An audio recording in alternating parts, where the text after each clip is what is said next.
911, what's your emergency? It's SeaWorld, one of our trainers. He's being attacked. We need medical assistance immediately.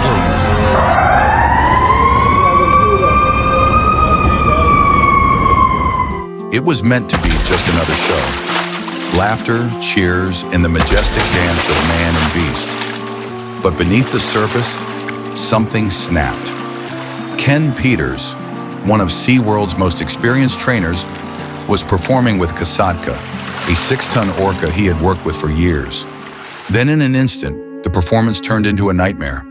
Before anyone could react, Kasatka seized Ken by the foot and dragged him 36 feet beneath the water, over and over again. The crowd could only watch, helpless, as the seconds stretched into minutes, and the minutes felt like forever. This isn't a movie. This isn't a stunt. This was real. It happened in front of hundreds of people, and it was caught on camera. This is the chilling story of the 2006 SeaWorld attack, when trainer Ken Peters was dragged under by Kasatka. If you care about the truth behind the show, the risks, the heartbreak, and the hidden reality of captivity, then don't scroll past. Like, share, and subscribe, because these stories deserve to be heard. Before tragedy struck, there was trust.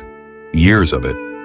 Ken Peters wasn't just a trainer, he was a veteran, a man who had dedicated over a decade of his life to SeaWorld San Diego, a man who didn't just work with orcas, he lived among them, calm, grounded, respected by his peers, admired by the public.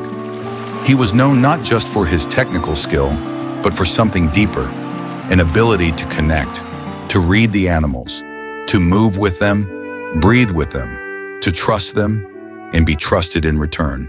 He wasn't careless, he wasn't showy. Ken approached these giant predators with the reverence of someone who understood their beauty and their danger. And among all the whales he worked with, one stood out, Kasatka, a massive, dominant female, powerful, intelligent, and unpredictable. But Ken had history with her, years of it. Together, they'd performed hundreds of shows. They knew each other's timing, their cues, their rhythms. When she looked at him, it wasn't just obedience, it was familiarity, a relationship built in the shadows of tanks, behind the roar of applause. And so on that day, like many before, Ken stepped into the water with calm assurance. He greeted her. He smiled. The crowd cheered. The music played. It was another performance in a long line of performances, until suddenly, it wasn't. There's a cruel irony in it all. Ken Peters was the very image of professionalism, safety, and composure. But even he, even the best, was powerless in the face of what was about to happen. Because no matter how well you think you know a wild animal, you can never fully know what they carry beneath the surface. Before the attack, there was Kasatka. She wasn't just any orca. She was the queen of SeaWorld San Diego, the matriarch of her pod, a creature of staggering intelligence, power, and memory. But she was never meant for this world of concrete tanks and choreographed tricks. Kasatka was taken from the wild in 1978, ripped from her family off the cold, remote coast of Iceland when she was just a young calf. That one moment shattered her natural life forever. For nearly 3 decades, she lived behind glass, performing for crowds, giving birth in captivity, and adapting to a life of confinement that no ocean-born being was ever designed to endure. Her trainers called her smart, commanding, even loyal, but beneath the surface, there were signs of unrest. In 1993, Kasatka showed aggression toward a trainer, a moment quickly downplayed. In 1999, she lunged at Ken Peters during a live show, a warning sign written off as an anomaly. But it wasn't random. These were echoes of stress, echoes of trauma. Still, she was celebrated, trained, and trusted again. No one, not even Ken, could have predicted the day she would snap. But animals don't forget, and sometimes they stop performing. It was a Wednesday morning like any other at SeaWorld San Diego. Families streamed in with excitement, clutching popcorn and souvenirs. Children pressed their hands to the glass, waiting for a glimpse of the stars of the show, the orcas. For the guests seated in the stadium that day, it was meant to be magic. A moment they'd talk about for years. The music swelled. Trainers stepped onto the stage, smiling. The crowd clapped as the gate opened and a 6-ton orca glided into view. It was Kasatka, and swimming beside her, Ken Peters. They had done this routine countless times. The trust between them had been built over years. Steady, practiced, seemingly unbreakable. As the show began, Kasatka followed Ken's signals with precision. She leapt, spun, dove, the very picture of grace and power. The audience was mesmerized. Then came the finale. Ken dove into the pool, and Kasatka followed. At first, everything appeared normal. 2 bodies, man and whale, moving in harmony beneath the surface. But then, it changed. Kasatka surfaced underneath Ken, and without warning, without hesitation, she seized his foot and pulled him under. At first, the audience didn't react. Some thought it was part of the show, an elaborate stunt. But seconds passed, then more, and suddenly the shift was undeniable. Ken's body was no longer graceful. It was stiff, struggling.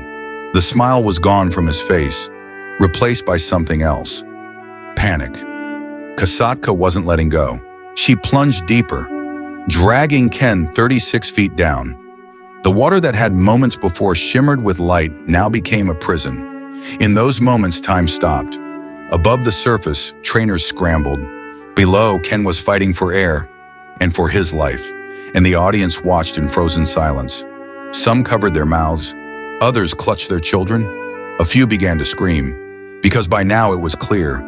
This wasn't a performance. This was a man being held captive by a predator, one he had trusted for years. And yet, he didn't scream. He didn't thrash. Somehow, Ken remained calm, focused, even as his leg was crushed, even as the seconds stretched dangerously into minutes. It was the beginning of one of the most harrowing trainer orca incidents ever caught on film. And it wasn't over. Over a minute passed before she surfaced with him. Just enough time to breathe.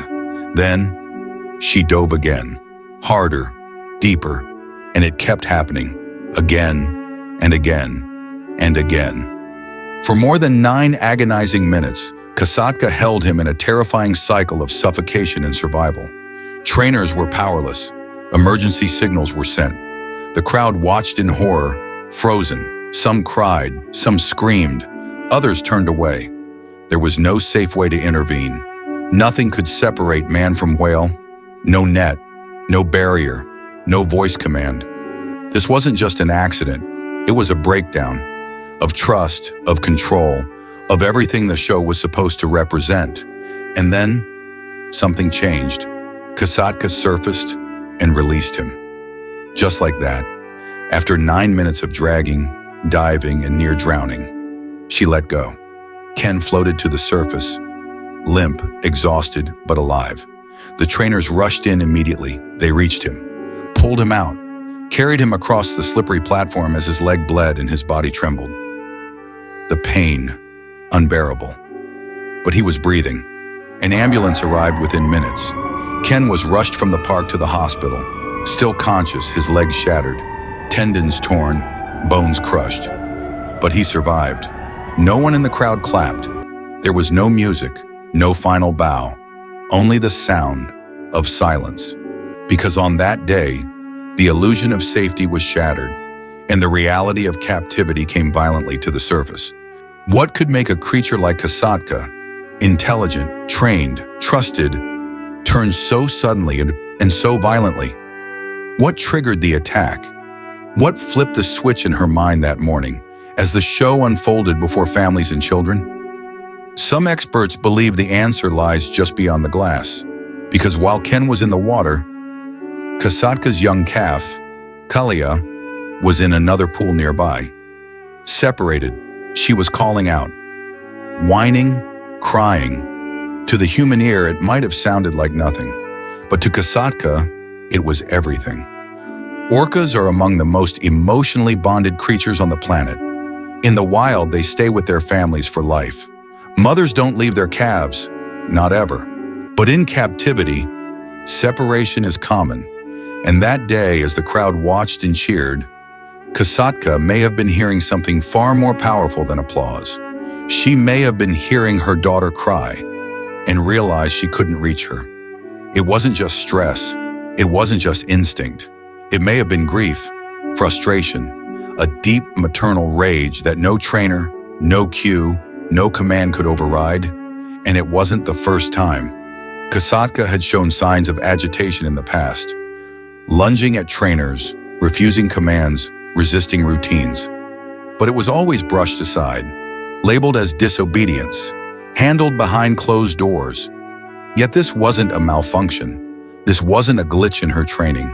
It was the symptom of something deeper, something captivity had created but could no longer contain. For nearly 3 decades, Kasatka had been confined to tanks hundreds of times smaller than the oceans she was born to roam. She was trained to perform, to smile, to tow humans through the water as crowds applauded.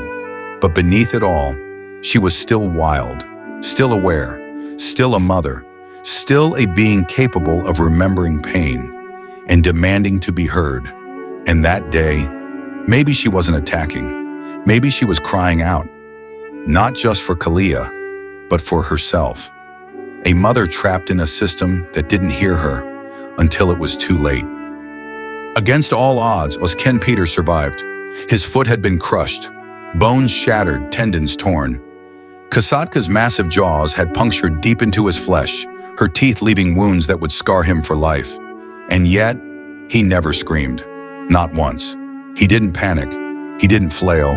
He didn't strike back. Even as he was dragged to the bottom of the tank, even as oxygen slipped away, he chose something else: stillness. Ken wasn't just surviving on instinct. He was surviving on training. Years spent understanding whale behavior. Years spent learning not just what to do, but what not to do. He knew that thrashing would escalate Kasatka's agitation. He knew that screaming could trigger more aggression. He knew that his only chance was to remain calm in the face of a storm. Ken's survival wasn't a miracle of luck. It was the result of poise, patience, and a bond, however fragile, between man and beast. But it came at a cost. Physical wounds heal. But what about the emotional ones? What does it do to a man to nearly die in the mouth of a creature he once trusted and loved?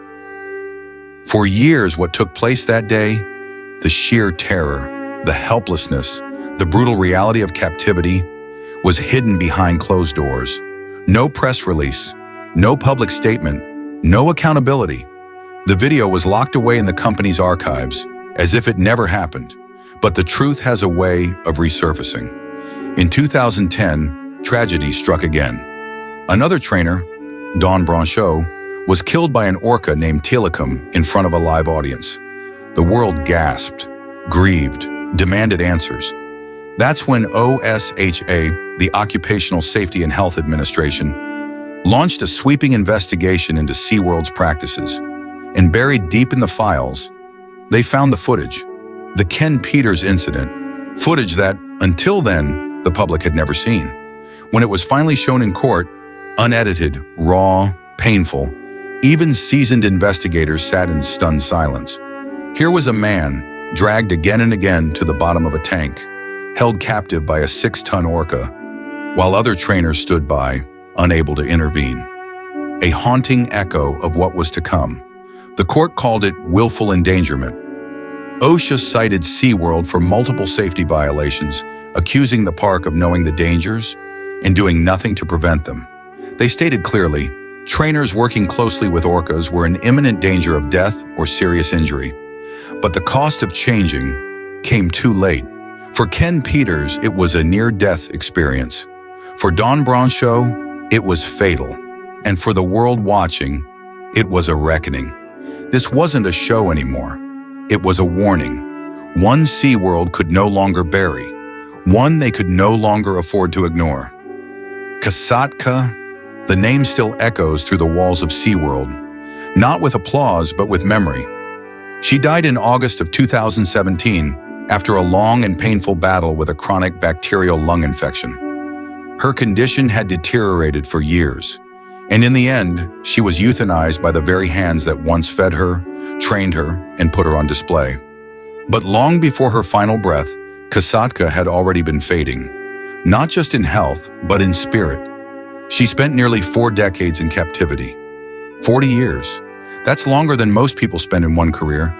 Longer than many marriages last. Longer than a killer whale would ever naturally remain in the same isolated, sterile, echoing space. Her home, a concrete tank. Her sky, a painted ceiling. Her ocean, filtered, chlorinated water. They called her a star. They called her a showstopper. They built routines around her, made millions from her performances, sold stuffed animals in her image.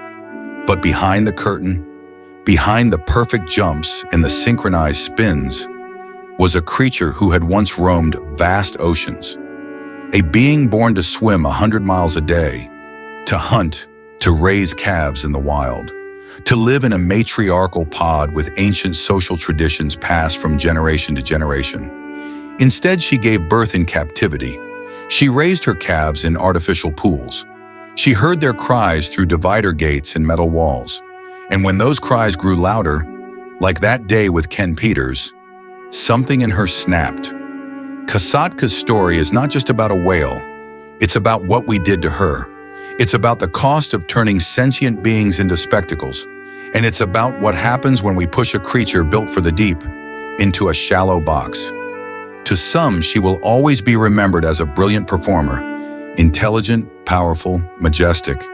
But to others, she is a tragic monument to everything we ignored, a symbol, a warning, and perhaps a question we still struggle to answer. What do we owe the ones we've tamed and broken for our entertainment? The 2006 attack on Ken Peters wasn't just a terrifying moment. It was a revelation, a glimpse into the fragile illusion of control we think we hold. Because no matter how trained, how bonded, how rehearsed, a wild animal is still wild. Kasatka didn't attack out of malice. She reacted from instinct, stress, pain. Years of captivity had taken their toll, and in that moment, she reminded the world, you can't cage the ocean. Today, the tide is turning. Documentaries, eyewitnesses, whistleblowers, all shedding light on what happens behind the glass. More and more people are beginning to ask, is the applause worth the price? Is our entertainment worth their suffering? And now, the choice is ours. Will we keep applauding the show, or will we finally choose compassion over profit and freedom over fantasy? What do you think? Should orcas still be in captivity? Let's talk in the comments below. Like this video if it moved you, share it with someone who needs to see the truth. And don't forget to subscribe for more real animal stories, untold truths, and eye-opening revelations.